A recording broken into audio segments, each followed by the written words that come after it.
Movie की शुरुआत में हम एक लड़की को जंगल में देखते हैं जो काफी जख्मी हालत में अपनी जान बचाते हुए भाग रही थी। तभी पीछे से एक लंबा चौड़ा डिफॉर्म आदमी आया जो कैनिबल था, यानी आदमखोर, इंसानों का मांस खाने वाला। डिफॉर्म वो लोग होते हैं जो केमिकल के बुरे असरात की वजह से बदल जाते हैं। वो खतरनाक हो जाते हैं और इस डिफॉर्म का साइज भी काफी बड़ा होता है। वो डिफॉर्म भागता हुआ आया और अपने एक ही हाथ से उस लड़की के पूरे चेहरे को कवर कर लेता है। वो इतना ताकतवर था कि उसने एक हाथ से ही लड़की का चेहरा क्रश कर दिया, यानी कि कुचल दिया। बस इसी वजह से इसका नाम क्रशर पड़ गया था। फिर वो आदमी क्रशर लाश को अपने साथ घर ले जाता है, जो कि जंगल के बीचों बीच था। घर में उसका बड़ा भाई भी होता है जो तब आराम से टीवी देख रहा था। क्रशर लाश को बाहर ले जाकर उसके टुकड़े करने लगता है। तभी हम टीवी पर देखते हैं जहाँ उसी लड़के की टेप रिकॉर्डिंग चल रही थी, जिसमें क्रशर उस लड़के को मार रहा था, जिसकी वो टुकड़े कर रहा था। असल में उस लड़की को कैद करके ये लोग उस पर जुल्म कर रहे थे, लेकिन किसी तरह वो लड़की कैसे छूटकर भाग निकली तो क्रशर ने उसे मार डाला और अब वो इनका खाना बनेगी। उसके मांस को प्याज के साथ तेल में फ्राई करके ये लोग उसी मजे लेकर खाने लगते हैं। इसके बाद हम एक ग्रुप को देखते हैं जो किसी अमीर आदमी की बेटी को किडनैप अगवा करके ले जा रहे होते हैं। वो लड़की कार के डिग्गे में बंद थी। किडनैपर्स में एक गुंडा, उसका भाई,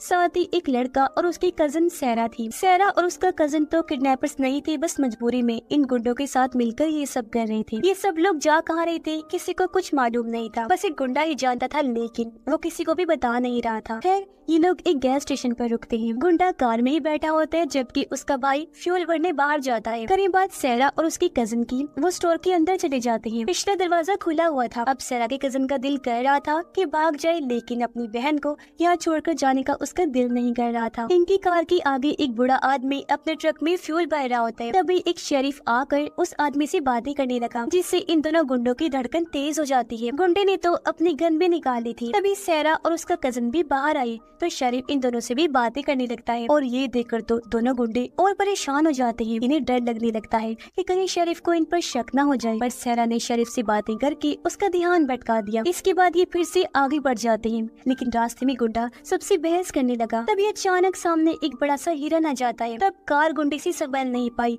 और सीधा हिरन से जा टकराती है। वो तीनों तो बच जाते हैं, लेकिन गुंडा फंस जाता है और हिरन बेचारा तो मर ही जाता है और उसके सींग गुंडे के सीने में घुस जाते हैं। वो तीनों हिरन को आगे से हटाने की कोशिश कर रहे थे, लेकिन इतना भारी हिरन उनसे जरा सा भी सिरक नहीं रहा था, जिससे गुंडे को तकलीफ हो रही थी। लेकिन तकलीफ उसकी तब बढ़ गई जब वो हिरन होश में आकर छटपटाने लगता है। गुंडे से तकलीफ बर्दाश्त नहीं हुई तो वो सीधा हिरन के सर में गोली मार देता है, लेकिन फिर भी वो बचने वाला तो नहीं था। इसलिए उसका भाई गुंडा उसकी गन छीनकर पूछता है कि हमें कहाँ जाना है, वो बताओ। पर गुंडा अभी भी बता नहीं रहा था तो गुस्से में उसके भाई गुंडे ने उसके सर में ही गोली मारकर उसका सर उड़ा दिया। अब प्लान तो इनका गुंडे के साथ ही खत्म हो गया था। आगे क्या करना था वो इन्हें पता ही नहीं होता और तो और कार भी नहीं चल सकती थी, इसलिए अब उन्हें पैदल ही आगे बढ़ना था। उन्हें ये भी समझ नहीं आ रही थी कि वो आगे की तरफ जाएं या पीछे गैस स्टेशन की तरफ, लेकिन साथ में किडनैप की हुई लड़की भी तो है, उसका क्या करें, इस बारे में ही वो सोच रही थी। इस परेशानी में वो पड़े ही थे कि तभी अचानक वहाँ एक ट्रक आ जाता है जिसमें एक आदमी था। वो इनकी हालत देखकर कहता है कि तुम में से 2 लोग मेरे साथ चल सकते हो, गैस स्टेशन पर जाकर मदद मिल जाएगी। लेकिन दूसरे गुंडे का प्लान तो कुछ और ही था। वो सोचता है कि 2 क्यों जाएं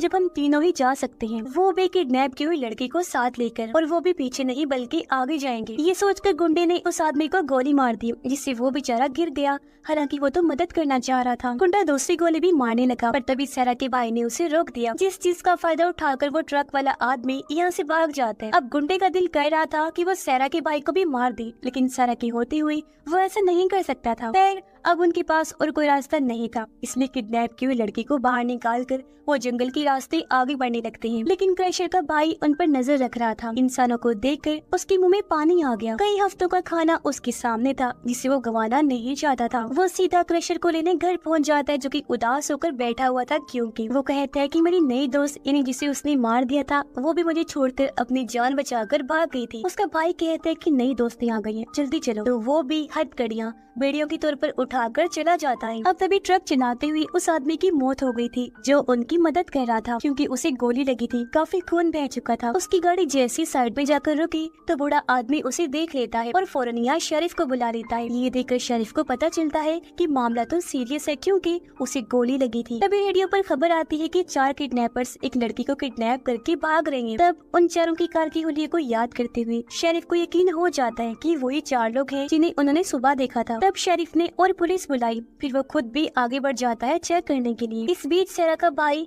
उस किडनैप लड़की की पूरी देखभाल कर रहा था जिसका नाम ऐश था, और उनके पीछे पीछे क्रशर भी चल रहा होता है। लेकिन गुंडा इस सबसे पक चुका था। उसका दिल कर रहा था कि मैं सेरा के भाई को भी मार दूं, पर उसकी गोली मारने से पहले किसी और ने ही गुंडे को गोली मार दी, और ये था क्रशर का भाई। उसकी आते ही सेरा नाटक शुरू कर देती है कि ये बुरा आदमी था, हमें किडनैप करके ले जा रहा था, हमें बचाओ। कभी ये तो कभी वो। लेकिन क्रशर की भाई पर नौटंकी ऐसा कोई ड्रामा असर नहीं करता। सेरा का भाई भी आगे आया, लेकिन इससे पहले कुछ कहता क्रशर का भाई उसके मुंह पर गन मारकर उसका मुंह बंद कर देता है। उन दोनों बहन भाइयों को बेड़ियों में कैद करके वो उन्हें उनकी गाड़ी तक ले जाता है। वो हैरान थे कि कार तक क्यों ले आया। असल में क्रशर के भाई को हिरन का सर चाहिए था। इतना मजेदार खाना वो कैसे छोड़ के जा सकता था, और ऐश को पीछे इसलिए छोड़कर आया था ताकि क्रशर उसके साथ दोस्ती कर सके। लेकिन क्रशर तो उसे एक हाथ मार कर ही बेहोश कर देता है। उधर क्रशर का भाई सेरा के भाई से हिरन का सर कटवा रहा था, फिर दोनों बहन भाइयों से उसके सर को निकलवाता है। लेकिन जब सर को साथ ले जाने की बारी आई तो सेरा के भाई ने पूछा, तुम्हें मांस नहीं चाहिए क्या? जवाब में क्रशर का भाई कहता है, नहीं, हम जानवरों को नहीं खाते। सेरा के भाई ने सोचा शायद वेजिटेरियन होगा, सब्जियां खाने वाला, पर उसने ठीक से नहीं सुना था कि हम जानवरों का मांस नहीं खाते, यानी कि वो इंसानों को खाने वाले कैनिबल्स जो थे। तब तक क्रशर ऐश को लेकर घर पहुंच चुका था और उसे अच्छी तरह सूंघ कर बाहर चला जाता है। तब हमें पता चलता है कि ऐश तो बेहोश होने का नाटक कर रही थी, लेकिन जैसे वो जान बचाने के लिए भागी,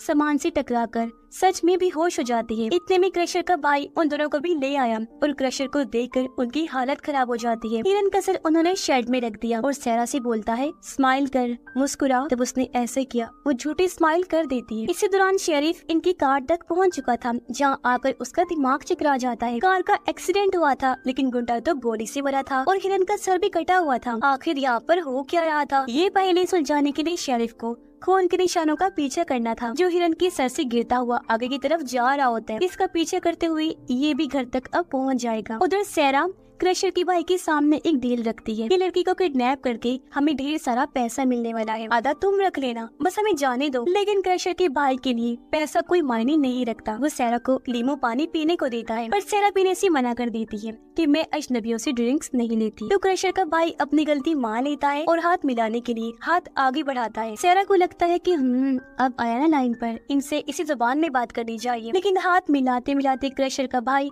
उसका हाथ खींचकर उसका मुंह टेबल पर मारता है और वो देखती ही रह जाती है। सेरा को डर था कि नींबू पानी के अंदर जहर होगा, लेकिन फिर वो सोचती है कि अगर इसने मुझे मारना ही होता तो जंगल में ही मार देता, तो वो पीने के लिए तैयार हो गई। लेकिन वो कहती है कि तुम भी उन लोगों जैसे ही हो, जैसे लोग मैसेकर में होते हैं, कत्ल सरेआम करने वाली। तो क्रशर का भाई बोलता है कि ये मैसेकर नहीं है, कत्ल में तो टाइम लगता है और इतनी बेरहमी से नहीं मारा जाता, लेकिन हमारे केस में सब स्लैशर है, यानी बुरी तरह तड़पा तड़पा कर मारना। हम तो एक हाथ से चेहरे को क्रश कर देते हैं, फिर उन्हें पकाकर मजे से खाते हैं। क्रशर की भाई ने उस पर गन तान दी, जिसके बाद वो बिना बोले सारा नींबू पानी पी जाती है। फिर गन को साइड में रख के क्रशर का भाई थोड़ा काम में मसरूफ हो जाता है, तो सेरा गन उठाकर उस पर गोली चला देती है, लेकिन गन तो खाली थी। यहाँ पर सेरा को पता चलता है कि नींबू पानी में जहर तो नहीं था, लेकिन बेहोशी की दवा थी। उसके बेहोश होते ही क्रशर का भाई ऐश के पास पहुंच जाता है, जिसे चेयर पर बांधा हुआ था उस पर जुल्म करने के लिए। वो अभी भी बेहोश होने का नाटक कर रही थी, तो क्रशर के भाई ने उसका लॉक तोड़कर कपड़ा उसके मुंह से हटाया